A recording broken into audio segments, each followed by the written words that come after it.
So we've started the installation of the baby turbo in a new style 701. This is a customer airplane, Mr. Rick, and he has brought it to Viking. He's also kind enough, he's going to bring it down to Sun and Fun so everybody can see it in his trailer. We're starting out with the engine mount installation. The airplane was brought here, nicely built, and with the original Zenith buckets inside here. If you have an older 701, you might still be able to get these from Zenith in order to fit this new Viking mount directly to it, and it stiffens the floor. If you don't kink it those, you can bend up your own piece of sheet metal in here, but you do have to tie that bottom mount to the floorboards along these stringers. He had already installed the mount to the firewall, fit up nicely, and then we lifted the engine once the airplane was here, bolted up the rubber mounts in the back, bolt all the way through, big washer, and as many washers as needed here to get just a few threads sticking out, and that's the same on both sides. Then we leveled the engine by taking a flat surface on the gearbox and the top of the fuselage right here, and we got that equal. Plus minus a degree is good for that. And then we installed the side pieces. And these, there's lots of little details. Down here, we ended up using one of the washers that were supplied with the mount, and we didn't use the second one because it ended up being a little bit too thick, and we used 2 AN washers instead so that it could go together easy.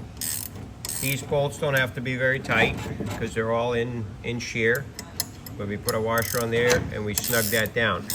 The gold nut goes down here. There's a left and a right heim joint as far as the thread. As you can see, there's a silver one up here. That way, now let's talk about this. This gets installed next.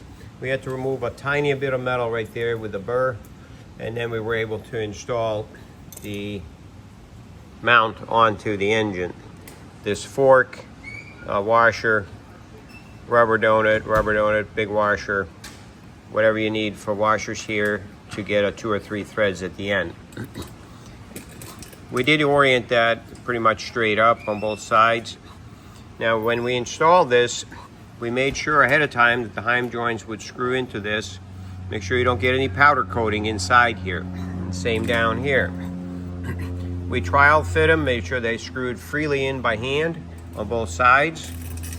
And then we put anti-seize in here, so for the future, when you want to make an adjustment, you can rotate this bar after the jam nuts are loose, and you can make adjustments for the engine to raise or lower the nose. So we did this side, and we also did the other side right here. As you can see, the narrow airplanes like a 701, these mounts that are bolted to the engine are different than on like the 650 that has more of a horseshoe mount down here.